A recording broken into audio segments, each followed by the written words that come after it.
उपाधि भेद से मन का अनेकत्व। मतलब व्यभिचार भेद से मन अनेक मालूम होता है। व्यभिचार भेद से मन अनेक मालूम होता है। व्यभिचार का मतलब होता है कुमार गमन, निकृष्ट आचरण, दुष्कर्म। तो व्यभिचार भेद से कभी मन जो है अपने विषयों से, कभी इंद्रियों के विषयों से, कभी संकल्प से, मतलब बुद्धि से मन अपना जो है कि ये करना है, तो बुद्धि से संकल्प, माने बुद्धि से संकल्प निश्चयात्मक हो गया ना, तो बुद्धि से, संकल्प से, त्रिगुण से, कभी रज तम और सत्व से, मतलब मन फ्लैक्चुएट करता रहता है। मन फ्लैक्चुएट कर रहा है विभिन्न विषयों में रहकर। मन के व्यभिचरित होने से कभी किसी विषय में जाएगा, फिर कुछ देर के बाद दूसरे विषय में, फिर तीसरे विषय में, फिर चौथे विषय में, फिर पांचवें विषय में। इस तरह मन एक विषय से दूसरे विषय में बार बार व्यभिचरित होने से मन अनेक सा प्रतीत होता है। लेकिन तात्विक दृष्टि से अगर देखा जाए तो मन एक ही है, लेकिन वह अपने अर्थ से, इंद्रिय के अर्थ से, संकल्प से, त्रिगुण से, इनसे व्यभिचरित होता रहता है। मतलब विषय से व्यभिचरित होता रहेगा, इंद्रियों के अर्थ से व्यभिचरित होता, संकल्प से व्यभिचरित होता रहता है, त्रिगुण से व्यभिचरित होता रहता है। तो जब ये व्यभिचरित होता रहता है तो ये मन अनेक सा प्रतीत होता है, लेकिन वास्तव में जो है मन एक ही है। उसी को श्लोक में चरक सूत्र 8/5 में बताया गया है कि स्व अर्थ, इंद्रिय अर्थ, संकल्प व्यभिचरणाच अनेकम एक अस्मिन् पुरुषे सत्वम रजस तम सत्व गुण योगाच। मतलब रज, तम और सत्व गुण के योग से कभी वही मन सात्विक होगा, कभी राजसिक होगा, कभी तामसिक होगा। सत्व माने मन, एक अस्मिन् पुरुषे, वो एक मन जो है, जो पुरुष में है, वो जो है कभी सात्विक होगा, कभी राजसिक होगा, कभी तामसिक होगा। ठीक है। अब व्यभिचार भेद से जब वो जो है, व्यभिचार भेद से जो है, वही व्यभिचार मतलब जिसमें वो जुड़े। व्यभिचार का मतलब क्या हुआ? जिससे जुड़े, जिसमें जाए, जिस भाव से में के साथ वो, जिस गुण से मन युक्त होता रहता है, उसी से मन का अधिक संबंध हो जाता है। जैसे कभी मन के अपने विषय से, जो उसको अपना विषय लग रहा है, कभी इंद्रिय के विषय से, माने इंद्रियों से जो उसको सुख दे रही हैं, उससे जुड़ जाए, कभी संकल्प से कि नहीं मैंने प्रतिज्ञा करी है कि मैंने नीट निकालनी है, तो उस विषय से, कभी त्रिगुण से, कभी राजसिक हो जाएगा, कभी सात्विक हो जाएगा, कभी तामसिक हो जाएगा। तो ये इसमें व्यभिचरित होने के कारण, विभिन्न विषयों में व्यभिचरित होने के कारण वो जो है मन अनेक सा दिखाई देता है, लेकिन वस्तुतः वास्तव में एक ही है।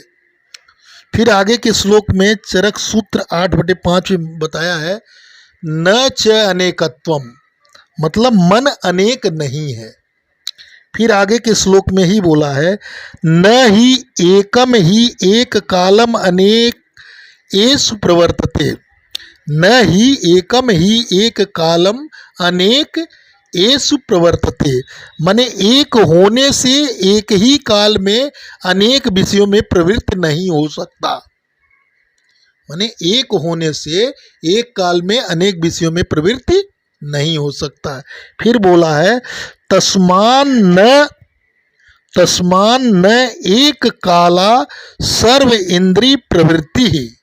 चरक सूत्र 8/5 में बोला कि वह एक समय में सभी इंद्रियों से प्रवृत्त नहीं होता, वह एक समय में सभी इंद्रियों से प्रवृत्त नहीं होता। फिर यद गुणम च वीक्षणम पुरुषम अनुवर्तते सत्वम तत् सत्वम एव उपदिश्यन्ति मुनियो बाहुल्य अनुशयात। अर्थात जिस गुण वाला सत्व माने मन जिस गुण वाला मन बार बार पुरुषों में अनुवर्तन करता है, उस मन को तत्सत्वम, उस मन को ये उपदिश्यन्ति मुनियो, मुनि लोग उसी गुण वाला कहते हैं। बाहुल्य अनुशयात, उसी गुण वाला कहते हैं। कौन? मुनि लोग उस मन को उसी गुण वाला कहते हैं। जिस गुण में मन पुरुष में बार बार अनुवर्तन करता है, मुनि लोग उस मन को उसी गुण वाला कहते हैं। अगर सत्व में बार बार वो अनुवर्तन करेगा तो सात्विक मन, अगर रज में अनुवर्तन बार बार करेगा तो राजसिक मन, अगर तम में अनुवर्तन बार बार करेगा तो तामसिक मन कहा जाएगा।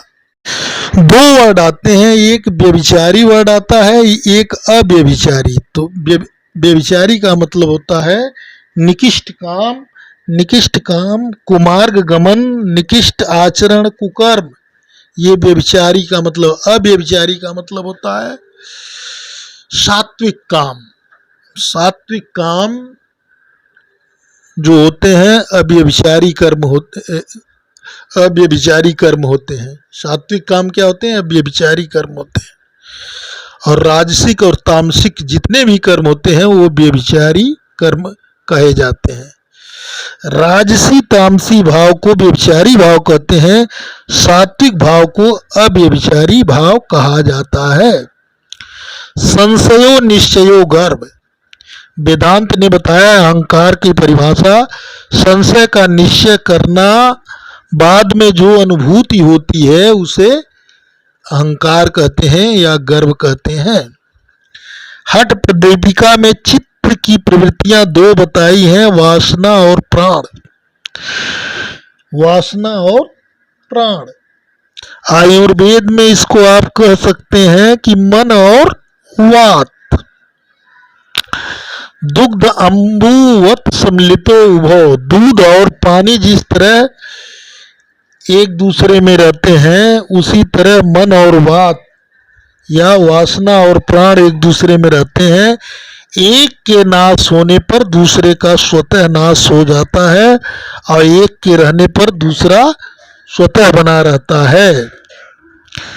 इनके कारण ही इंद्रिय व्यापार चलता है। वासना या प्राण या मन और वात के कारण ही इंद्रिय व्यापार चलता रहता है। एक के नष्ट हो जाने पर दूसरा स्वतः नष्ट हो जाता है। दोनों के नष्ट हो जाने पर मोक्ष की प्राप्ति हो जाती है और वे उसी तरह रहते हैं जैसे दुग्धा अम्बु सम्मिलितो वो, जिस तरह दूध और पानी एक में से अलग नहीं है उसी तरह वासना और प्राण एक दूसरे से अलग नहीं है, उसी तरह मन और वात एक दूसरे से अलग नहीं है। तत्र एक नाशात अपरस्य नाश, एक प्रवृत्ति अपरस्य प्रवृत्ति, माने एक का नाश होने के बाद दूसरे का नाश हो जाता है, एक की प्रवृत्ति के बाद दूसरे की प्रवृत्ति ऑटोमेटिक हो जाती है।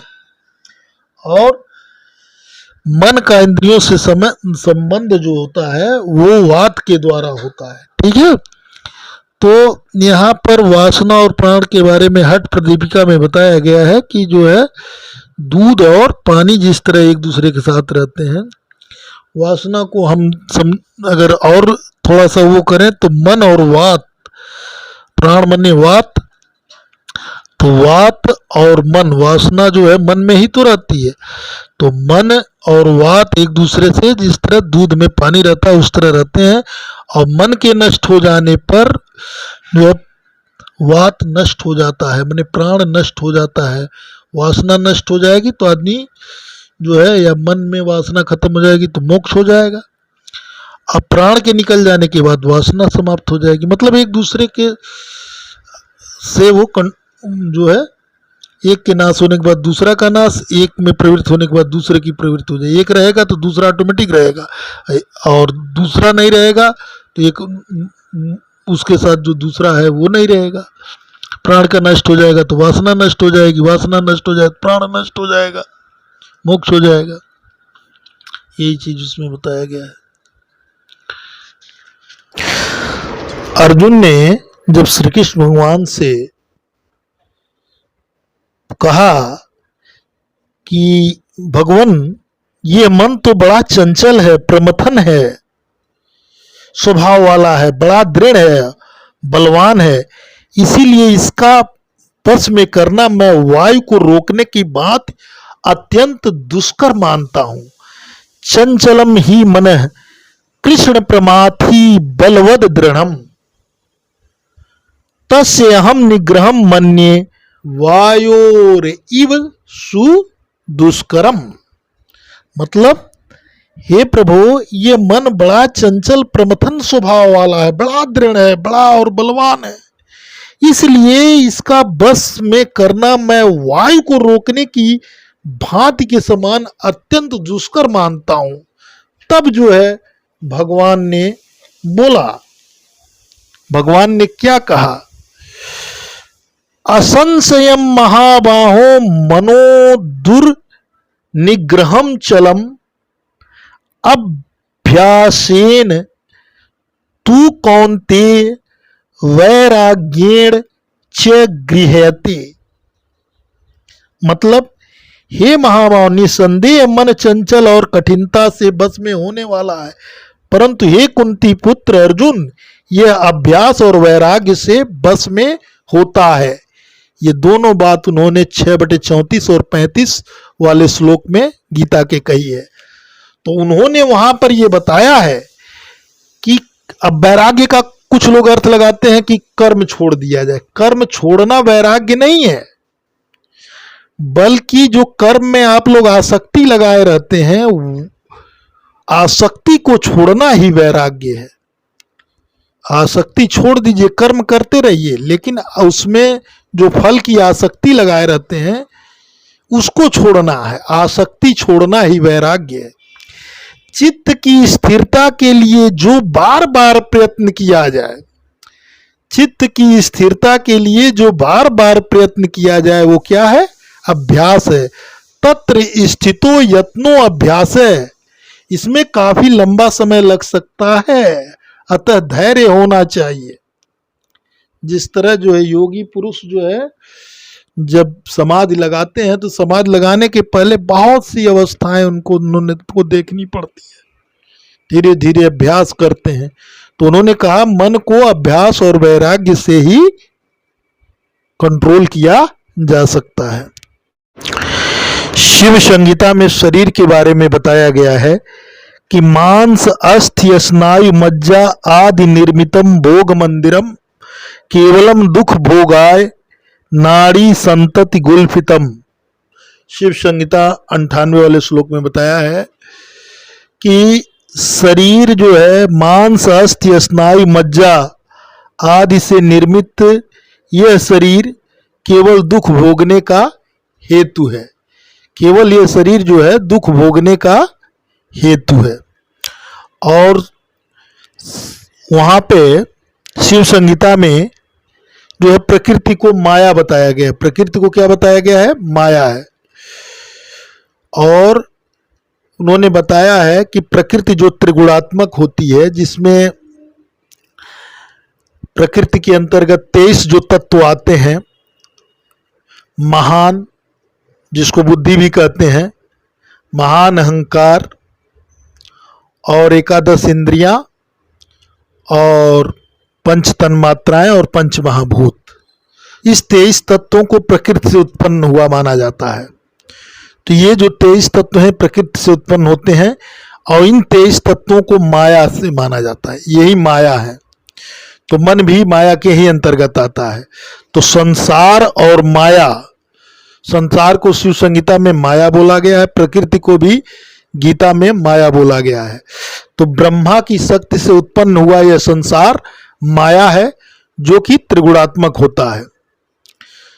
और माया के विषय में जो श्लोक आया है, विक्षेप अवरणा शक्तिर दुरांता दुख रूपणी जड़ रूपा महामाया रज सत्व तमो गुणा सा माया वरणा शक्त्या वृता विज्ञान रूपणी दर्शयेद जगदाकारम तम विक्षेप स्वभावतः, मने माया के कर्म उन्होंने बताया है।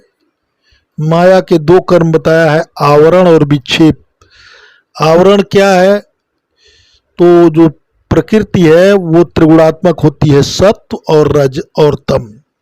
तो सत्व जो होता है वो ज्ञान होता है और यथार्थ ज्ञान होता है, ज्ञानी होता है सत्व को। और रज तम जो है उस ज्ञान को छुपाने का काम करते हैं। तम क्या करता है? ज्ञान को छुपाता है। तो वही बताया, जो माया जो त्रिगुणात्मक होती है, ये माया त्रिगुणात्मक होने से ये सत्व के ज्ञान को छुपाती है।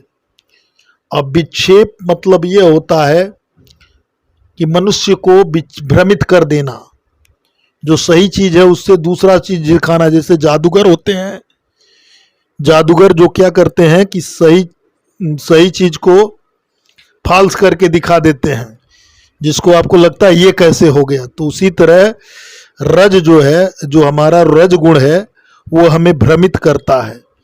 उसका काम क्या है? विक्षेप कराना। वो सत्व को विक्षेप कराता है, रज गुण। तम गुण हमें आवरण दिला देता है, ज्ञान को ढक देता है, सत्व गुण के ज्ञान को ढक देता है।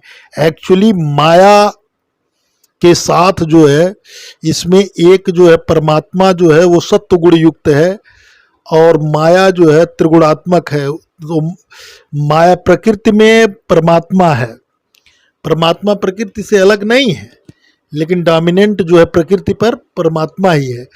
तो परमात्मा ज्ञानी है, सत्व गुण युक्त है।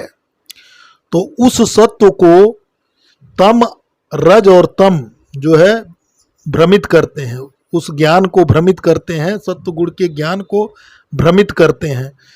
रज जो है भ्रमित करता है और तम उस सत्व ज्ञान पर आवरण डाल देता है, अज्ञानता की तरफ ले जाता है। तो माया जो के काम यही है, माया के काम यही हैं कि जो है माया के काम दो हैं, माया के कर्म दो बताए हैं शिव संहिता में, आवरण और विक्षेप।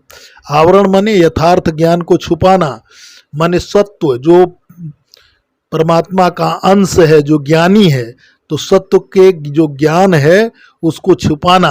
अब विक्षेप माने जो सत्व जो सही चीज है उससे कुछ और प्राणियों को दिखाना। जिस तरह जादूगर होते हैं, आवरण कर देते हैं और जो है कोई दूसरी चीज को दूसरी चीज दिखा देते हैं, उसी तरह ये जादूगरी रूपी ये माया होती है।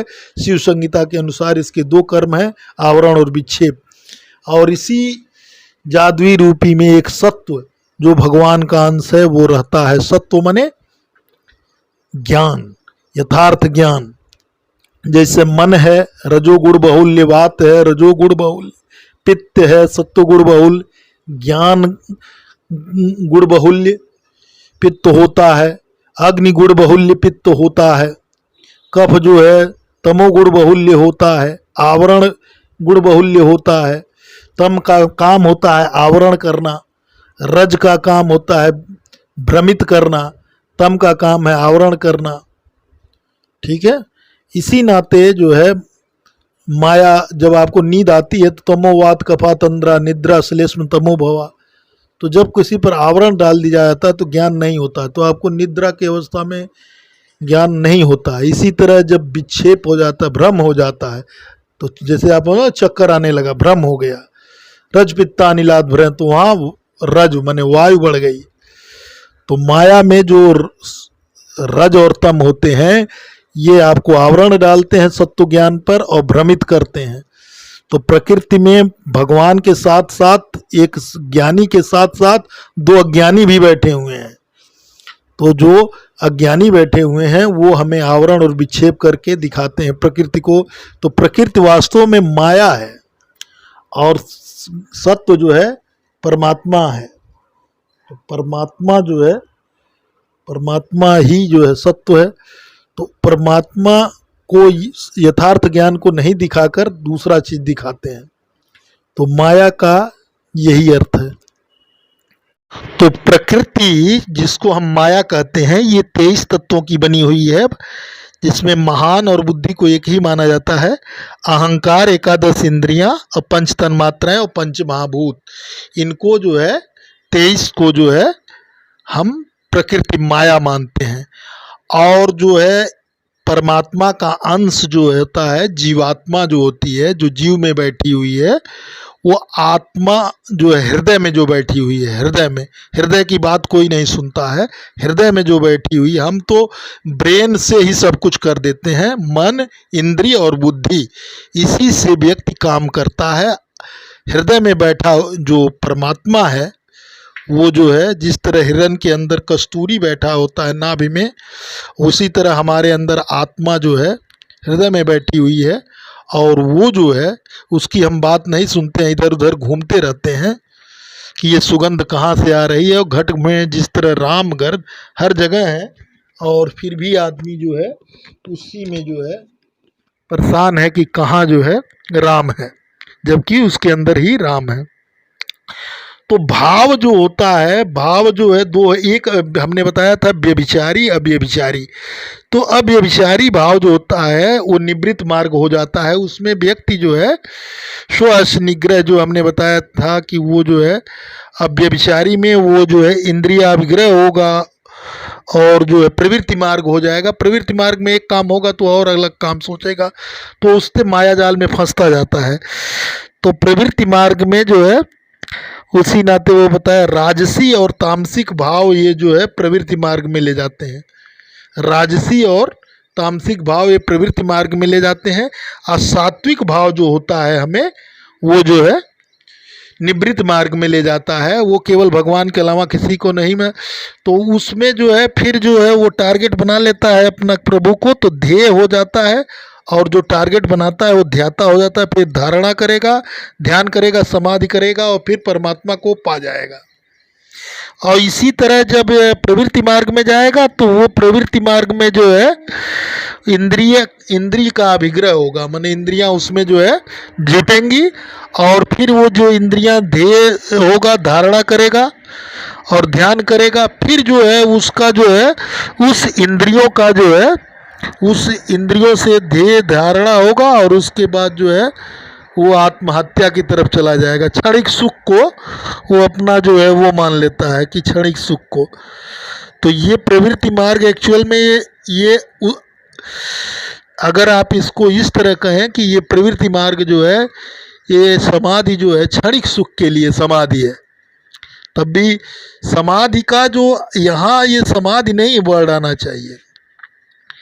एक्चुअल में समाधि उसमें है जिसमें परमात्मा के लिए है, ध्यान धारणा समाधि है। लेकिन हम अगर गलत चीज़ की भी समाधि करते हैं, ध्यान धारणा और समाधि उसी में, क्षणिक सुख की ही समाधि ध्यान धारणा।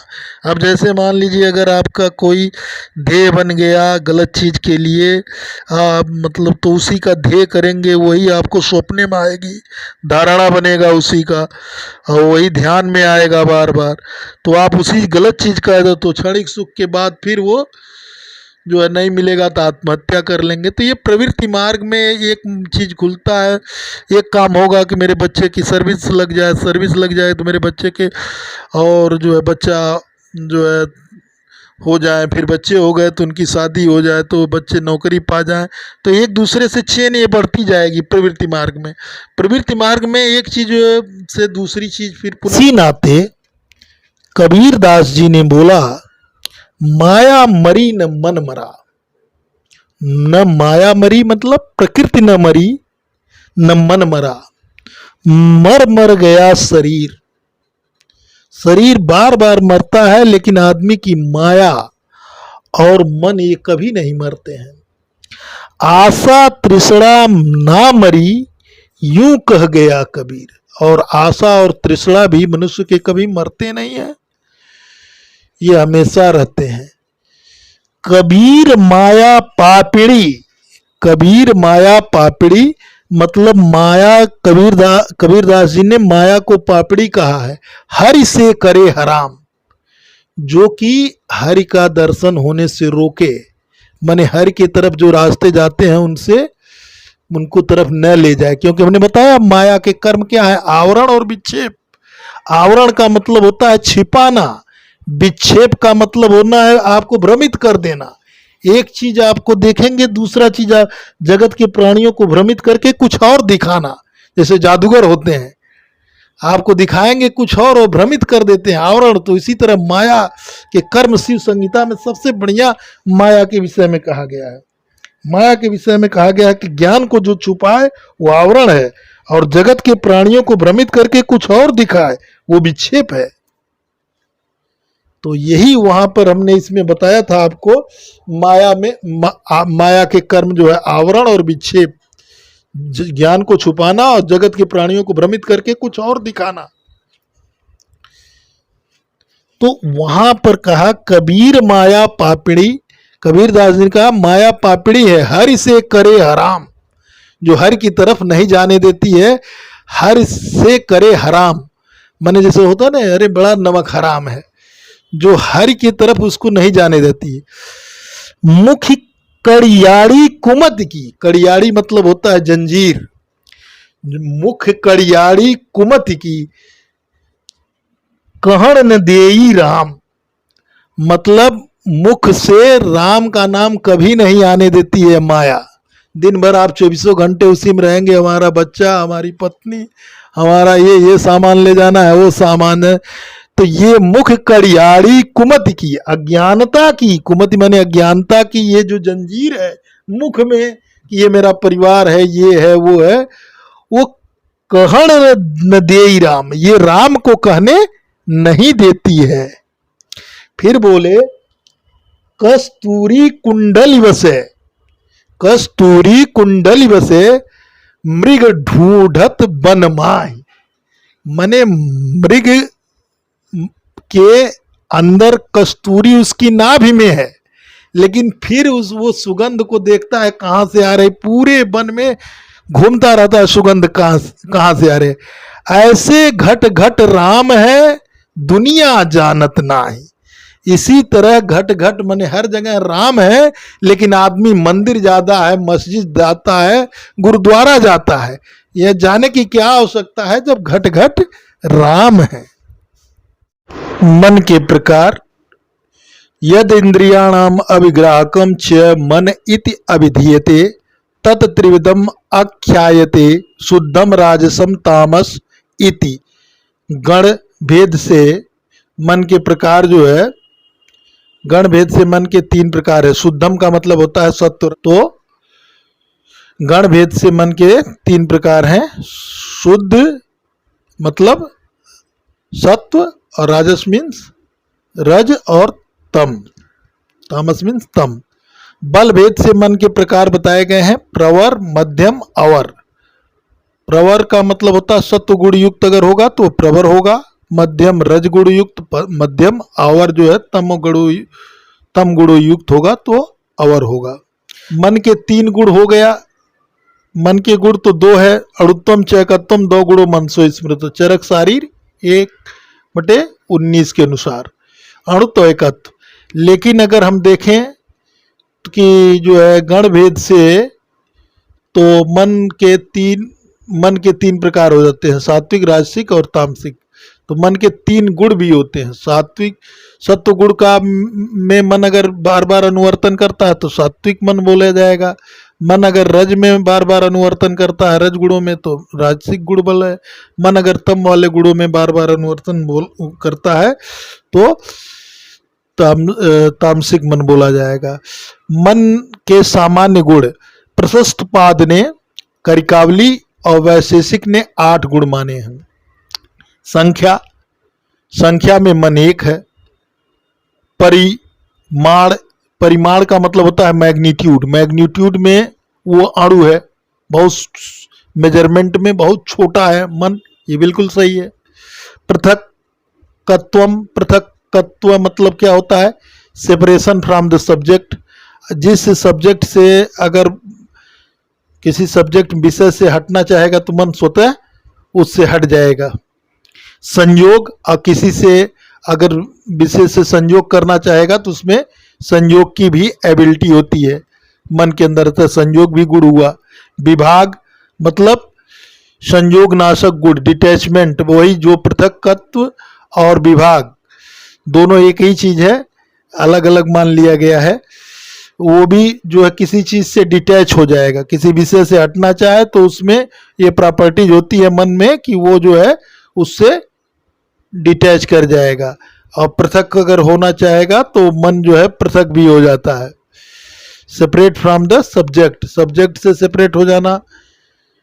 और डिटैचमेंट मतलब किसी चीज से, विषय से डिटैचमेंट, तो वो भी विभाग का भी गुण होता है, पृथकत्व का भी गुण होता है, और किसी से जुड़ने की भी क्षमता होती तो संयोग का भी गुण होता है।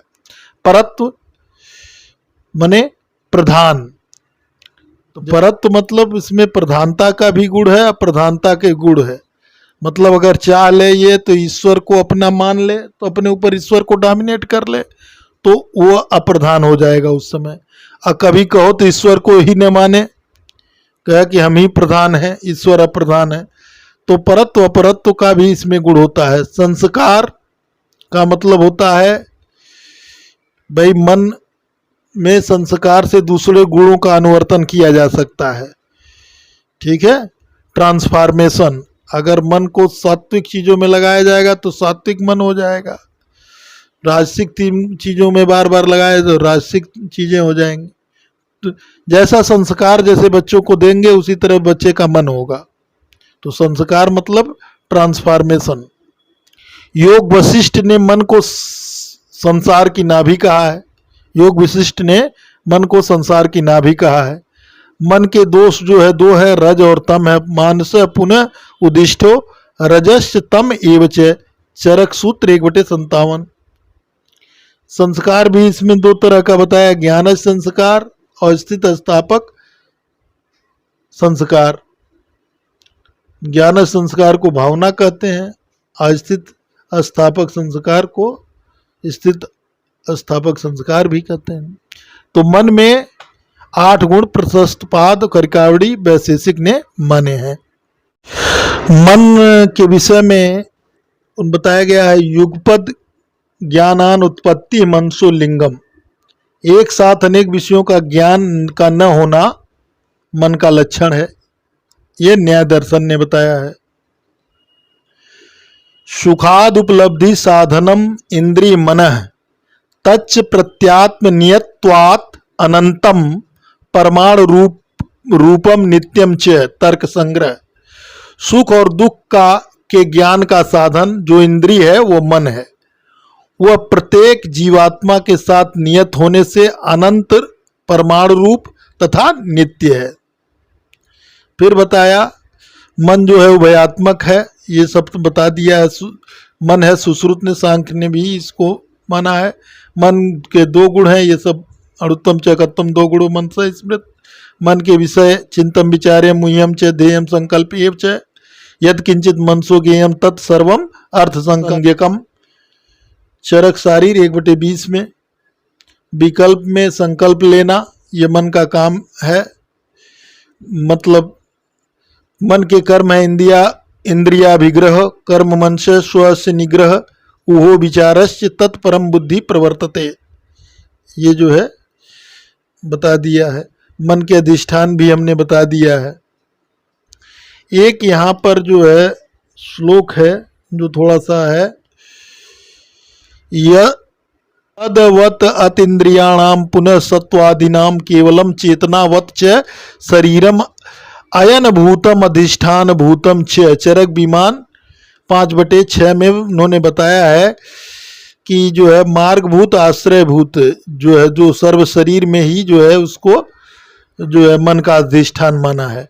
फिर उसी में चरक शारीर 2/47 में मतिमर्च्य कर्म सुखानुबंधम सत्वम विधेयम विशदा च बुद्धि ज्ञानम तप तत्परता च योगे यस्य अस्ति तम न अनुपतंति रोगाः। मतलब सुख देने वाली मति, स्मरण, चिंतन, मनन, वाणी और कर्म ऐसा हो जिससे उत्तर काल में सुख की प्राप्ति हो, मन अपने अधीनस्थ हो, शुद्ध बुद्धि पाप से रहित हो, तत्व ज्ञान, तप योग में तत्परता आदि से सभी जिस पुरुष में होते हैं उन्हें रोग नहीं होते। अर्थात रोग रहित शरीर रहने में भी मन ही कारण है। मतलब बताया है कि अगर मन अच्छा है तो रोग नहीं होगा, रोग नहीं होगा। ये मन के विषय में चरक शारीर में 2/47 में बताया है कि अगर मन अच्छा है तो रोग नहीं होगा। ये सब बता दिए हैं मन के अधिष्ठान। उसके बाद एक चीज और बताएं, मन जो है विचारों का पुंज है, क्रियाओं का समूह है। मन एवं मनुष्याणाम कारणम बंध मोक्ष्यो। मन मनुष्यों में बंधन और मोक्ष का कारण क्या है? मन ही है। मनुष्य के जन्म ग्रहण और जीवन मुक्ति का साधन मन है। साहित्यकार एवं अन्यान्य दार्शनिक विद्वान जो है उन्होंने बताया है उभयात्मक मन होता है। सुश्रुत शारीर 1/4 में ज्ञान का साधन एवं कर्म का साधन मन है विद द हेल्प ऑफ ज्ञानेन्द्रिय और कर्मेंद्रिय। मन को उन्होंने बताया कि मन आयुर्वेद का कारण द्रव्य माना गया है। कार्य द्रव्य चेतन अचेतन होते हैं। सैन्द्रिय और निरेंद्रिय अचेतनम होता है। सैन्द्रिय चेतनम द्रव्यम, निरेंद्रिय अचेतनम। खादिन आत्मा मन कालो दिशा द्रव्य संग्रह। तो ये परमाणु रूप में नित्य होता है, सारे परमाणु रूप में नित्य होते हैं। मन की व्युत्पत्ति निरुद्ध। मन ज्ञान बोधने वा, जिससे ज्ञान का बोध हो वो मन है। मन्यते ज्ञायते बुद्ध्यते अने नित्य मन है, जिसके द्वारा ज्ञान प्राप्त हो या ज्ञान का बोध हो उसे मन कहते हैं। रिफरेंस मन का कहाँ कहाँ आया है? इंद्रियोपक्रमणी सूत्र स्थान 8 में आया है। रोग भिषक जीति विमान अध्याय 8 में आया है। कथिता पुरुषी शारीर स्थान 1 में आया है। खुंडिका गर्भवक्रांति शारीर स्थान 3 में आया है। महती गर्भावक्रांति शारीर स्थान 4 में आया है। से मन विकल्प शक्ति, बुद्धि, निर्णय शक्ति, किसी भाव से युक्त होना, चंचल होता है तो वहाँ जब तक चंचल होता है तब तक वो विकल्प में घूमता है। जब स्थिर हो जाता है, निर्णय ले लेता है तो मन स्थिर हो जाता है। लक्षणम मनसो ज्ञानस्य अभाव भाव एव च स इति आत्मेन्द्रिय अर्थानाम सन्निकर्ष न वर्तते वैवृत्त्यान मनसो ज्ञानम सानिध्यात तच्च वर्तते। चरक शारीर 1/18 19 में भाव ज्ञान का होना, मन का जब संयोग होता है तो ज्ञान का होता है, मन का संयोग नहीं होता तो ज्ञान का अभाव होता है। ज्ञान का होना अगर करेक्ट है कि इनकरेक्ट है, ये बात जो है मन के संयोग पर निर्भर करता है कि मन किस प्रकार का है, सात्विक है, राजसिक है, तामसिक है। सत्वम उच्चते मन तच शरीरस्य तंत्रकम आत्म संयोगात। सत्व को मन कहते हैं, वो आत्मा के संयोग से शरीर का तंत्रक या धारक और प्रेरक है। धारक और प्रेरक है। धारक तंत्रक है और धारक और प्रेरक है।